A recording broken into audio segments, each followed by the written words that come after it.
En attendant, Monsieur Fourcade, expliquez-nous un peu les difficultés auxquelles vous avez été confronté récemment. Comment ça s'est passé? Quelle a été l'action de la CCI? L'action de la CCI, elle a été à divers niveaux. Le premier, c'est de passer l'information qui est arrivée par divers canaux, puisqu'aujourd'hui... Et là, c'est tout de suite, c'est immédiat. C'est immédiat. On a été réactif dans les 48 heures, puisqu'on avait à la fois les informations en provenance de l'État, mais aussi en provenance de la région, puisqu'il y a eu des aides de région. Et ce qui a été aussi immédiat, c'est qu'on a mis en place un click and collect. Parce qu'on s'est dit, il faut faire quelque chose... En combien de temps? Le confinement a eu lieu le lundi, le click and collect était sur les réseaux le jeudi. Puisque au niveau de la Chambre de commerce, on s'est posé la question comment on fait, qu'est-ce qu'on fait, est-ce qu'on monte un site? Il fallait être rapide et il fallait être, je dirais, en adéquation avec nos ressortissants, qui sont souvent malheureusement pas équipés ou pas suffisamment équipés. Donc la première réaction, ça a été ça, à la fois d'être la porte d'entrée pour les ressortissants, pour pouvoir les conseiller, les orienter vers les diverses administrations, et ensuite ça a été la mise en place simultanément du click and collect. Et donc cette écoute des commerçants, des ressortissants, a été aussi de les entendre, puisqu'au bout d'une semaine, on s'est aperçu qu'ils avaient souvent besoin de parler. Ils appelaient nos techniciens, mais aussi il y avait cette discussion qui permettait un peu d'évacuer ce stress. Vous avez dédié une ligne de crise oui, oui, absolument. Un peu de psychologie, je dirais, de base, mais qui était nécessaire. Et puis ensuite, l'accompagnement à tous ceux qui étaient montage de dossiers de subvention. Parce qu'aujourd'hui, bon, plus ou moins tout le monde a répercuté l'ensemble des aides qu'il faut reconnaître qui étaient importantes, mises en place par l'État et la région. Mais il fallait au départ qu'il y ait quelqu'un pour lancer la machine, et nos techniciens étaient là. Il faut savoir que même confinés, nous avions 30 techniciens qui étaient au téléphone pour pouvoir, sur la plateforme, pour pouvoir enseigner, aider et monter les dossiers. Ils étaient présents à la CCI ou ils étaient en télétravail? En télétravail. Il y avait une cellule de crise. Absolument. Puisqu'on a, dans le réseau et un accord avec à la fois la région et le gouvernement, on a mis en place un numéro vert également avec la Chambre de métiers pour pouvoir justement canaliser ces demandes-là et pouvoir les retransmettre aux différentes administrations. C'était d'ailleurs un souhait des administrations de ne pas être en première ligne parce qu'ils n'étaient pas équipés pour recevoir cet afflux de demandes. Est-ce qu'aujourd'hui cette crainte a été apaisée? Est-ce que tout le monde comprend un petit peu ce qui se passe et comment remodeler un petit peu son business? Ça s'est nettement amélioré. Aujourd'hui, aussi bien au niveau de la Chambre qu'au niveau des entreprises, on connaît la mécanique, mais on est toujours dans cette aide et dans cette écoute. Et puis, on passe au deuxième. Il faut savoir que quand même, au niveau du click and collect, on a eu près de 700 commerces qui se sont mis. Et l'avantage, c'était un click and collect sur l'ensemble des départements. Parce qu'il y a eu beaucoup d'initiatives d'entreprises, des initiatives de communes, etc. Mais l'intérêt, c'était de pouvoir avoir quelque chose qui marche sur le département, qui permet de signaler les commerces et la nature de leurs prestations. Et ça va perdurer au-delà de la crise sanitaire? Alors, ça va être un la grande discussion que nous avons aujourd'hui, qu'est-ce qu'on fait pour l'avenir? Puisque je pense que cette pandémie a fait ressortir deux choses, le digital et l'écologie. Je crois que les deux sont les phénomènes qui vont sortir et qui vont impacter essentiellement l'économie de demain. Donc on va continuer là-dessus. Aujourd'hui, on a embauché une personne qui ne fait que du digital, qui permet d'aller voir les commerçants et voir où ils en sont, démystifier un peu le digital et leur permettre de pouvoir demain avoir une certaine autonomie. Et je crois qu'on ne peut pas, alors on entend tout, je dirais, sur les réseaux sociaux, on entend tout dans les émissions. Je ne pense pas qu'il faut que l'ensemble de nos commerçants passe sur tout le net. Parce qu'une des qualités, c'est le contact, c'est le conseil, c'est le toucher. Et puis, j'irai jusqu'au bout du raisonnement. Si demain, tous nos commerçants sont sur le net, on peut fermer le centre-ville. Je crois qu'il y a les deux à mettre en place. Et on se rend compte d'ailleurs que les plus paillères, aujourd'hui, ouvrent des magasins parce qu'on se rend compte que, et peut-être c'est la crise qui a fait ressortir ça, qu'on a besoin de ce contact, qu'on a besoin du conseil. Et on l'a vu aussi sur les libraires. Dès que les libraires ont rouvert, ils ont fonctionné alors que certaines grandes plateformes avaient fonctionné pendant toute cette pandémie. Mais c'est vraiment cette crise qui a impulsé une certaine transformation numérique. Est-ce que c'est le côté bénéfique Oui, au final, oui, mais de toute crise, il faut en voir les conséquences et en tirer des conséquences positives. Je crois que c'est un peu aussi notre rôle en tant qu'élu, de donner un espoir pour demain. Et je crois que cet espoir-là, c'est d'avoir activé, d'avoir provoqué une accélération du digital dans les entreprises qui sera à différents niveaux. Laurent Gauz, votre sentiment sur cette crise, une note d'optimisme? Je vais répondre après, peut-être. Oui, on va voir si Paris est là. Est-ce qu'on est connecté à Paris? Allô Paris, ici Perpignan. Là, amis perpignanais. Bonjour la capitale. Bonjour à tous les deux. Bonjour. Bonjour Marc-Lionel Gâteau, Laurent Gauz, vice-président PMM, et sur ce plateau, Bernard Fourcade, président de la CCI également. Marc-Lionel Gâteau, je vous laisse la parole. Ah ben moi, la parole, merci. Je sais, il se passe apparemment beaucoup de choses depuis hier. Perpignan, fidèle à sa tradition d'innovation, a encore organisé des choses formidables. Alors, justement, Laurent Gauz, Bernard Fourcade, où sont-ils? Moi, j'ai hâte de les rencontrer. D'habitude, évidemment, on se rencontre dans un cadre de travail intense. Il y a aussi des temps de convivialité. Bonjour Bernard Fourcade, bonjour Laurent Gauz. Bonjour Marie-Lionel. Comment allez-vous? Depuis hier, ça se passe bien, l'événement pour toute l'Occitanie, puisque je crois que c'est Perpignan qui est porte-drapeau de tout ce qui se passe actuellement sur le territoire occitan, c'est bien ça? Oui, tout à fait. Comme on l'a présenté hier, le territoire de Perpignan a accueilli avec grand plaisir toute l'Occitanie et tout ce développement, cet engouement numérique et digital sur la plateforme de Perpignan, sur le plateau que vous voyez en direct. Et depuis hier, on essaie de respecter l'heure du confinement actuel, 20h chez nous, pour finir les sessions. Mais ça a été animé toute l'après-midi, comme ça le sera aujourd'hui. Et ma foi, tu le sais, on a essayé de faire les choses et de faire participer, comme je l'avais expliqué hier, bien sûr les startups, l'innovation et le digital, mais également l'ensemble des acteurs économiques pour avoir leur rendu sur cette politique digitale et numérique qu'on essaie de mettre en place, PMM aux côtés beaucoup de la Chambre de commerce, mais aussi des partenaires Chambre des métiers et Chambre d'agriculture, pour pouvoir fédérer l'ensemble des organisations patronales. Et c'est un moment intéressant, comme on le fait ensemble souvent à Las Vegas, d'échange et de voir comment améliorer, corriger, s'il y en a besoin, accélérer sans doute cette ambition numérique et digitale.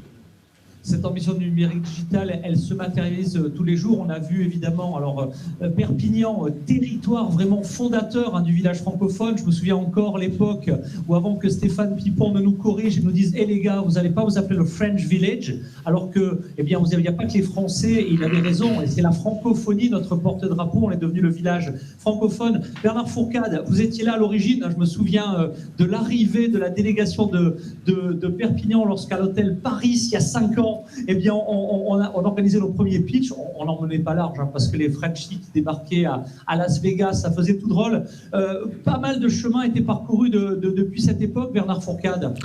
Oui, je crois que quand on est arrivé à Las Vegas il y a maintenant près de 4 ans, on ne savait pas, on ne se doutait pas de ce qu'on allait rencontrer. Et ça a été, je crois, pour Laurent et pour moi et pour toute la délégation, quand même un choc de s'apercevoir que le digital était quelque chose qui était vraiment notre avenir.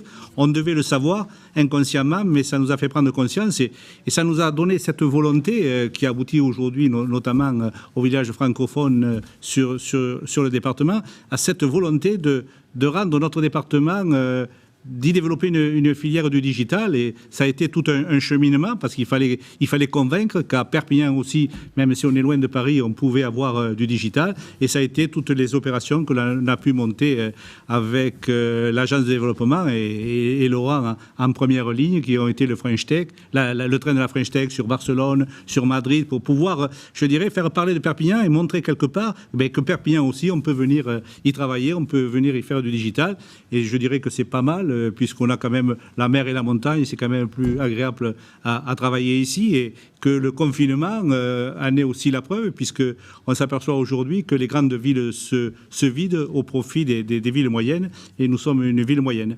Et la manifestation d'aujourd'hui pour toute l'Occitanie à Perpignan, c'est d'abord aussi une belle opération de communication, de montrer notre savoir-faire et de pouvoir être à l'égal des grandes métropoles, et de pouvoir avoir cette vitrine pour pour les futurs entrepreneurs, bien, de se dire, tiens, à Perpignan, on peut venir y travailler, on peut faire du digital, ils savent de quoi ils parlent, et d'avoir l'environnement, parce qu'on l'a vu sur d'autres filières, sur d'autres secteurs, on ne peut pas faire venir une grande entreprise si autour il n'y a pas un environnement qui permet d'avoir bien la formation, d'avoir des sous-traitants, d'avoir un milieu favorable. Et je crois qu'avec Laurent, depuis quelques années, on sait, mais peut-être on commence à récolter le fruit de ce travail.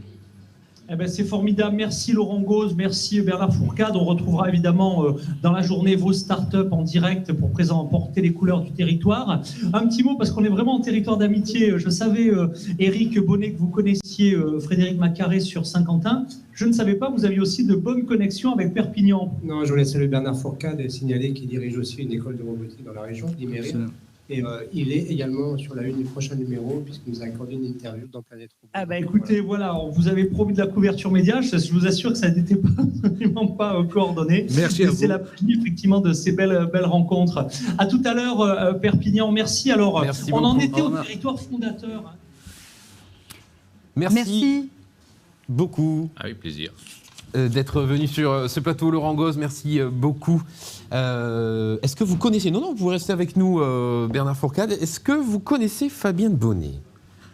Un petit peu. Un petit peu. Vous en avez entendu parler? J'ai vu quelques reportages sur elle dernièrement sur notre journal local. Donc, Elle va venir nous rejoindre voilà. sur Il me notre semble plateau. que c'est la présidente de la Chambre d'agriculture. Bonjour Fabienne Bonjour. Bonnet. Merci de nous rejoindre. Bonjour à tous. Je crois qu'on a un avantage, c'est que les 3 chambres consulaires, l'agriculture, les métiers et le commerce s'entendent bien et travaillent la main dans la main pour le bien de ce département. Justement, comment ça se passe? Comment vous travaillez ensemble? J'allais dire de façon très conviviale. Concrètement, est-ce que vous vous réunissez? Comment ça se passe? On a depuis très longtemps ce qu'on appelle une interconsulaire, qui est une institution purement informelle et qui permet de se réunir et de pouvoir échanger sur les grands sujets. Et vous savez, on est une ville moyenne, mais quand même, les contacts sont rapides. Donc, chaque fois qu'il y a un problème ou qu'il y a quelque chose, je crois qu'on prend le téléphone, on s'appelle, quelle est ta position, qu'est-ce que tu fais? On essaye d'avoir des positions, je dirais, solidaires et uniques sur certains problèmes, même si chacun d'entre nous défend ses ressortissants. Mais je crois qu'il n'y a pas d'opposition là-dessus et ça fonctionne très bien. En période de... Pardon, que j'allais dire que nos ressortissants ont des activités qui sont imbriquées. On ne peut pas parler de tourisme, d'hôtellerie ou d'artisanat sans lien avec l'agriculture forcément. Donc on est toujours sur des sujets plus ou moins porteurs ensemble sur nos ressortissants, dont des positions souvent communes. Et justement, comment elle se porte, l'agriculture, dans le 66? L'agriculture, on est un secteur d'activité qui n'a pas arrêté de travailler.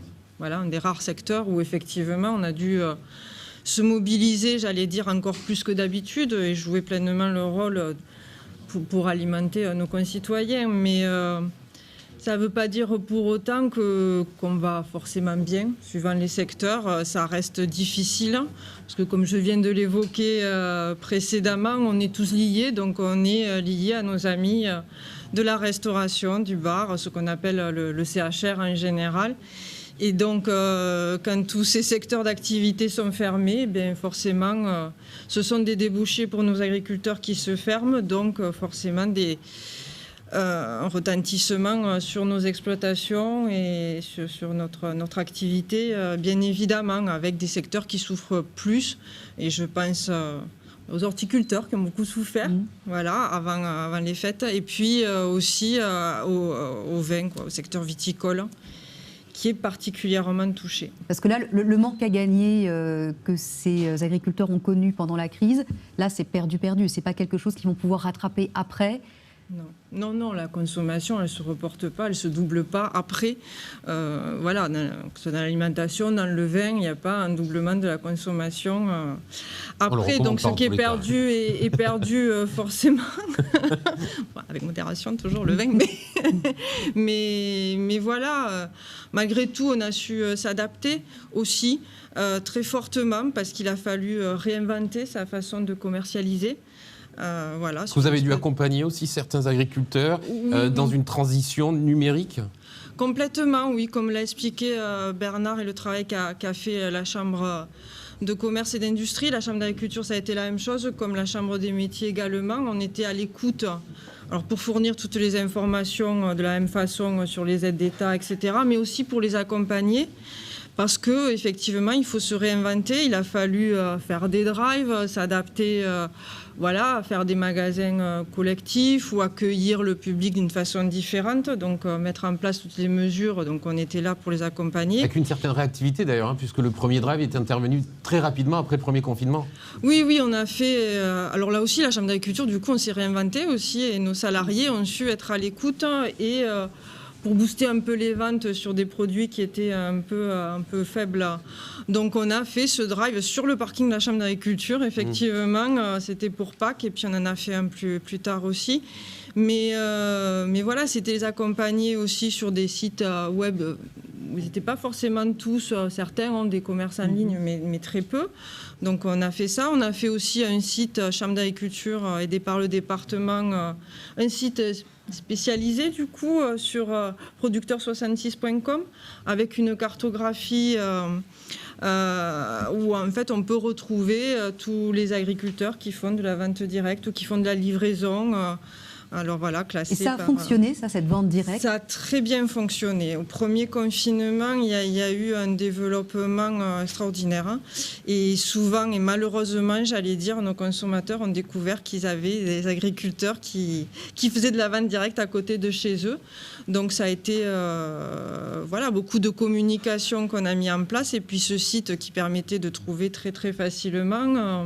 on a une start-up aussi qui a développé un site pour permettre justement d'acheter en ligne et puis de récupérer des produits. Donc tout ça très très vite. Certains vignerons ont mis en place des visios pour faire des dégustations. Enfin, c'était tout nouveau, mais il a fallu s'inventer très vite une nouvelle façon de faire du commerce. Au final, cette crise a poussé pas mal de personnes à sortir de ces retranchements et essayer de se réinventer. Complètement. C'est le côté bénéfique aussi. Ça a été un côté très très bénéfique et voilà, très très réactif. Voilà, on dit que parfois que l'agriculture, on a l'impression d'avoir d'être un peu obsolète. Justement, l'agriculture utilise de plus en plus de techniques, de technologies. Est-ce que vous pouvez nous donner des exemples sur le département de technologies un peu innovantes qui ont été utilisées par vos agriculteurs ? Alors l'agriculture, au-delà du commerce, puisque bien sûr on est très sur le numérique aussi au niveau du commerce, mais au niveau des exploitations, ce que souvent on ne sait pas, c'est que les exploitations maintenant aujourd'hui travaillent toutes avec Internet, avec pour de nombreuses choses, et même tout simplement pour gérer l'exploitation. Nous, au niveau des chambres, d'ailleurs, on a un logiciel qui s'appelle Mes Parcelles, mais qui permet d'avoir une géolocalisation des parcelles, de gérer ses intrants, etc. On peut tout faire, suivre et gérer son exploitation. La gestion complètement. D'accord, pour un meilleur rendement. Voilà, oui, ça peut. Alors on gère tout, on peut noter ses intrants, etc. Pour optimiser ce qu'on fait. Donc aujourd'hui, en plus, on est très ancré dans la transition écologique. On est le premier département bio. On est le premier département bio, merci de le dire, mais j'allais le dire effectivement. Donc on est très fiers de ça. Mais au-delà du bio, on est tous les agriculteurs sont engagés dans des mesures agro-environnementales, dans le développement durable. Donc on est très en pointe sur ce sujet. Et pour en revenir à la technologie, effectivement, aujourd'hui se développe, alors c'est très pointu, mais on suit ça aussi à la Chambre d'agriculture, autour des énergies renouvelables, on suit des expérimentations où aujourd'hui on essaie d'allier le photovoltaïque avec l'agriculture et que l'un en fait puisse aider l'autre. C'est-à-dire qu'aujourd'hui, l'agrivoltaïque, pour expliquer un petit peu, ce sont des ombrières, donc des panneaux en hauteur qui permettent une culture dessous.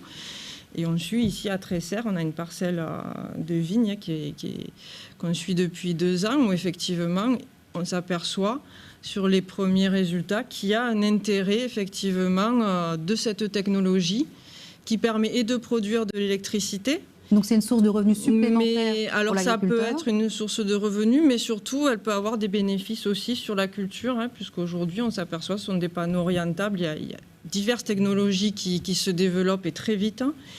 Et donc, par exemple, les jours derniers où il y a eu ces gels très importants, on s'est aperçu que sous la vigne qui était sous ces ombrières, il n'y avait pas de gel. Ça protège. Et juste après, tout était blanc et gelé. Et donc, voilà, il peut y avoir un bénéfice.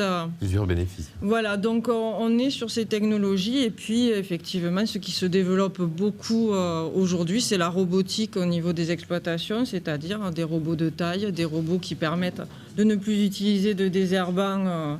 Voilà, donc tout ça, c'est un petit peu l'agriculture de demain, qui est très avancée, pas encore au point, mais on va vers cette agriculture. Et on recevra une start-up d'ici quelques heures qui justement va nous parler d'un robot agricole. Ah ben ça m'intéresse, parce que justement, il Merci. faudrait... voilà. Merci beaucoup, Merci. Fabienne Bonnet. On va demander à Robert Bassol de venir nous rejoindre. Donc vous présidez la Chambre des métiers et de l'artisanat. Merci de venir sur Bonjour à notre vous, plateau. bienvenue. Bonjour. Bienvenue. Bonjour à vous. Merci beaucoup de nous accueillir. Est-ce que vous avez une réaction avec tout ce que vous venez d'entendre là jusqu'à présent? Oui, j'ai une réaction qui est assez positive. Je me dis que quand même dans ce département, on essaie par tous les moyens d'avancer, on essaie d'évoluer. On nous a fait croire longtemps qu'on était un département du bout de la France où il n'y avait aucune évolution possible, ce qui est complètement faux. Tout ce que je viens d'entendre là, avec que ce soit les gars du G16, que ce soit Chambre de commerce ou d'agriculture, on voit que vraiment on va de l'avant. La French Tech, n'en parlons pas, ça nous a beaucoup aidé. On avait participé aussi, les trois chambres, comme disaient mes collègues. Donc je pense que ça aussi, ça permet de croire que dans ce département, on a quand même une bonne image dynamique et qui est lancée sur le numérique, sur la modernité. Et du côté de l'artisanat, justement, on s'est mis au numérique? Ça a boosté le numérique? Il faut bien trouver quand même qu'il y a eu une chance avec cette, malgré la malchance de la maladie, de la Covid, ça a incité les entreprises à aller plus vite dans le numérique. C'est-à-dire que jusqu'à présent, on nous disait toujours, lorsqu'on essayait de les booster, nous, dans les chambres consulaires, on essayait de booster un peu nos ouailles, entre guillemets, et pour leur dire, il faudrait faire un peu de numérique. On nous disait tout le temps, oui, ça va venir, ça sert à rien. De toute façon, moi, je travaille qu'en local. Oui, mais même en local, ça sert et ça marche très très bien. Et puis là, ils s'y sont mis parce qu'on les a aidés, on les a beaucoup aidés. Mon ami Bernard Fourcade en parlait tout à l'heure. On a été réactifs dès la première semaine, et je parle du mois de mars, donc on a été réactifs avec des numéros en commun sur lesquels les gens ont pu venir travailler, venir se renseigner, on les a aidés et on les aide. Et depuis, on fait des formations. Sans arrêt, on n'arrête pas de faire des formations. Donc, certains ont vraiment pris conscience que pendant le confinement, le numérique peut être utile, même en local, pas forcément pour aller chercher ailleurs. C'est surtout en local. Il est évident que ailleurs, les entreprises de plus grande taille ont déjà travaillé sur le numérique. Mais les toutes petites entreprises, les moins de 10, les moins de 5, n'étaient pas encore prêts à ça et s'imaginaient que ça ne pouvait servir que pour travailler avec les extérieurs. Non, ça sert en local. Même pas en départemental, simplement juste en local avec les 4-5 villages qu'il y a autour, c'est suffisant déjà pour se faire reconnaître. Vous avez un exemple à nous donner d'un artisan qui vendait très peu et puis finalement, en passant au numérique, il a réussi à se faire connaître et à étendre son marché? Alors, ce n'est pas un artisan classique, puisque c'est un bijoutier, en l'occurrence, mais c'est le métier d'artisanat d'art, qui travaillait juste sur sa petite boutique Où ça ? Dans la rue, sur Perpignan, qui faisait pas mal de créations et qui maintenant, grâce au numérique, vend sur Internet beaucoup de ses collections. C'est un bijoutier qui travaille seul, qui est issu d'une grande maison de la bijouterie Paris de la place Vendôme et qui, grâce au numérique, a développé non seulement sur le département, mais même travaille en transfrontalier depuis peu. Donc c'est déjà... Il a conservé son marché traditionnel Voilà. et il est venu ajouter un marché numérique. Un marché numérique. Il y a bien d'autres exemples, mais je prenais celui-là parce que c'est vraiment un métier particulier, les métiers d'art, et donc sur lequel on donne toute la valeur ajoutée, justement, de l'artisanat, c'est-à-dire ce qu'on est capable de créer, ce qu'on est capable de faire. Qu'est-ce que vous diriez à tous ceux qui sont encore peut-être un peu réfractaires? Qu'on ne peut pas reculer. Il faut aller de l'avant si on veut perdurer, si on veut que les entreprises s'en sortent malgré la problématique actuelle, on s'aperçoit que les entreprises justement qui se sont mises au numérique et qui ont fait de la digitalisation, elles ont progressé. Et les chiffres le montrent tous les jours, je veux dire, et même les résultats, les premiers résultats qui sont en train de tomber depuis la fin de décembre là sur des entreprises, je parle des résultats financiers, on s'aperçoit que celles qui ont fait la démarche, elles ont réussi à sauver entre guillemets les meubles, ce qui n'est peut-être pas le cas de ceux qui ne l'ont pas encore fait. Donc on leur explique, on leur montre. On leur a proposé des formations, ils viennent dans les chambres consulaires, que ce soit les unes ou les autres, d'ailleurs on le fait tous, des formations pour ça, et on les aide et on les accompagnera jusqu'au bout, il n'y a aucun souci, on est là pour ça, et eux ont intérêt à le faire. Qu'est-ce que je vais leur dire ? Venez, on va vous montrer comment le faire. Si vous n'osez pas franchir le pas, on est là pour ça. Première étape sur le site internet ? Oui, première étape sur le site internet, et petit à petit s'habituer à travailler en digital. www.artisanat.fr. Vous êtes d'accord, Robert Fourcade, j'imagine ? Absolument. On a tendance à opposer la technologie et l'artisanat. On le voit quand on vous entend que finalement ça permet de faire vivre l'artisanat, notamment via le numérique. Est-ce que la technologie permet de faire mieux vivre l'artisanat sous d'autres aspects ? Est-ce qu'on utilise la tech dans l'artisanat aujourd'hui ? Bien sûr. Aujourd'hui, on utilise la tech dans beaucoup d'artisanats. Là, on a parlé du cas des bijoutiers, c'est très particulier, parce que là, c'est vraiment de l'artisanat pur. Mais la tech, maintenant, c'est une obligation. On ne peut pas travailler sans. Comment ne pas utiliser la technologie lorsque vous voulez créer un nouveau marché, lorsque vous voulez prendre un nouveau marché, vous êtes obligé de travailler par rapport à la technologie. Quel type de technologie ?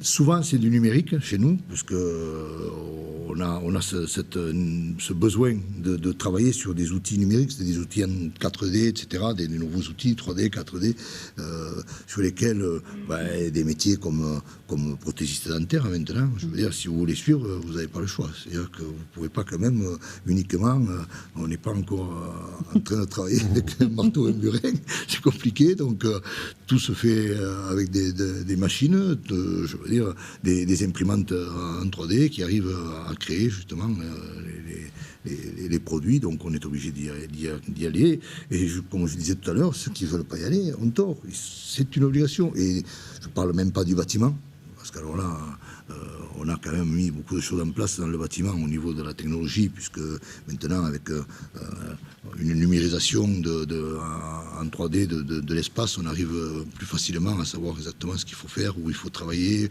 où il y a des points d'appui, où c'est qu'il faut renforcer, etc. Donc, je veux dire, le numérique, il est partout maintenant. La mécanique, n'en parlons pas. Tout est robotisé, donc tout est moderne, les voitures électriques, les voitures hybrides, etc. Donc je veux dire, tout ne peut plus se faire avec un tournevis et un marteau, quoi. Et ça, il faut que les gens comprennent bien que c'est fini, on travaille tous comme ça maintenant et qu'on n'a pas le choix et qu'il faut travailler comme ça pour pouvoir se développer et pour pouvoir évoluer dans nos métiers. Une entreprise particulièrement innovante qui vous a marqué ? Alors, particulièrement innovante qui nous a marqué les espadrilles, je crois que vous devez...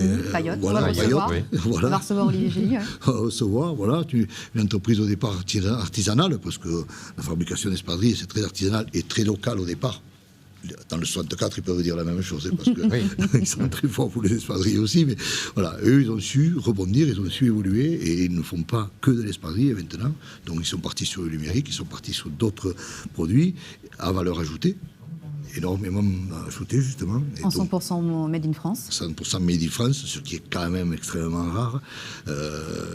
Maintenant, j'espère que la Covid va nous aider aussi à nous dissocier un petit peu des chinoiseries. Excusez-moi l'expression, mais elle est volontaire. Donc j'espère qu'on va pouvoir, faire beaucoup plus, donner l'accent sur le territoire. Fabienne Bonnet en parlait tout à l'heure. Le territoire, le local, c'est très très important. Et cette valeur ajoutée, le consommer local. Vous pensez que ça va perdurer justement au-delà de la crise sanitaire ?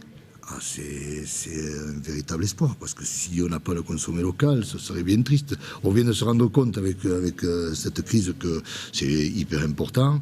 Donc j'espère qu'il va quand même rester dans la tête des gens que c'est ici, en local, que les efforts ont été faits par les entreprises, par les entrepreneurs, que ce soit le commerce ou... Un Amazon local à venir, pourquoi pas. Mais j'en reviens à ce que je vous disais, il ne faut pas que tout soit digital. que je crois que le commerce et le commerce de proximité, c'est important. Il faut combiner à la fois le digital et la proximité pour ceux qui le commerce.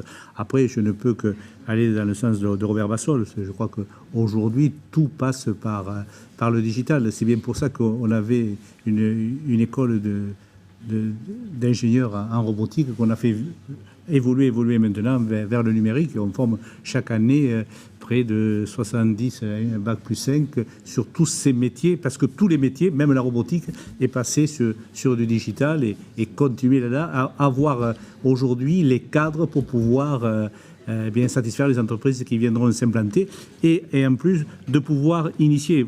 Vous parlez d'entreprises performantes, je ne sais pas si vous allez la recevoir, mais il y a un exemple qui est frappant, c'est Basmi.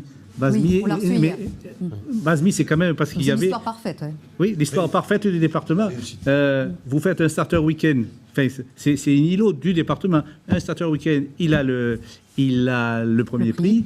Il se transforme en entreprise, il est aidé par tout l'ensemble des entités de ce département, il va à Las Vegas et il a un trophée. Et aujourd'hui, il fait un malheur.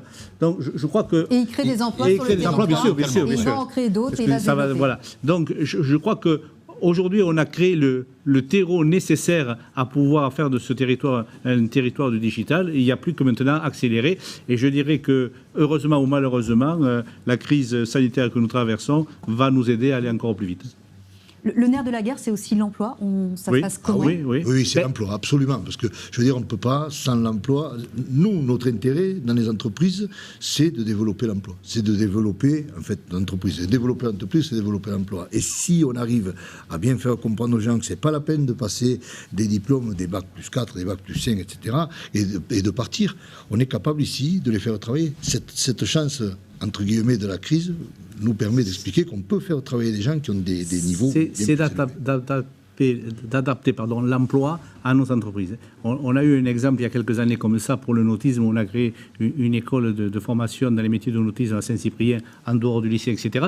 Parce qu'à un moment donné, il faut pouvoir faire évoluer même les collaborateurs qui sont dans les entreprises. Aujourd'hui, vous ne rentrez pas dans une entreprise pour 40 ans et au même poste. Donc il faut, si on veut faire venir des entreprises, il faut beaucoup de choses, dont notamment l'emploi et l'emploi adapté aux entreprises. Et je crois que les chambres consulaires ont cette souplesse de pouvoir, d'une année sur l'autre, modifier leur formation et adapter la formation aux entreprises. On est, après l'éducation nationale, les premiers formateurs en France, et au niveau de l'apprentissage notamment, que tout le monde retrouve, mais que les chambres de commerce font depuis des années, on retrouve vraiment un engouement. Je crois que nous, cette année, on était l'an passé à 750 apprentis, tout confondu. On est 930 apprentis cette année dans le centre de formation. Donc je crois qu'aujourd'hui, ces métiers-là sont des métiers qui attirent maintenant les jeunes. Alors, les former, on sait le faire, mais les retenir sur notre territoire, qu'est-ce qui manque ?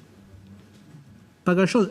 Sur l'apprentissage, etc., un grand nombre reste sur notre territoire. Il ne faut pas croire. Et c'est bien pour ça qu'ensuite, il faut leur donner la motivation. Et c'est pour ça qu'à côté d'Imérir, on a créé avec l'Aglo de Perpignan un ensemble qui est à la fois Imérir, qui est un Fab Lab, parce que quand ils sont là, s'ils veulent pouvoir expérimenter, et un incubateur.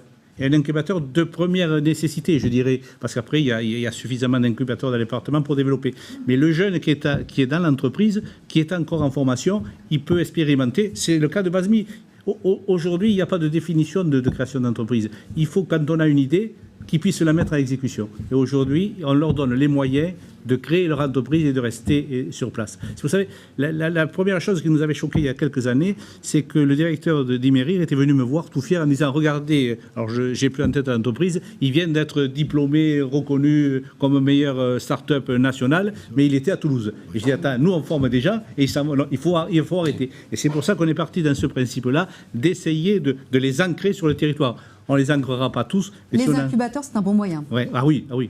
Et le Fab Lab aussi, de pouvoir faire, de leur donner les moyens de faire. Merci beaucoup Bernard Fourcade. Merci beaucoup d'être venus, vous deux, sur ce plateau. Merci Robert Bassol, pardon. On va se retrouver d'ici quelques petites minutes. Céline, toujours sur le plateau du CES Las Vegas à Perpignan. À tout de suite, reste avec nous.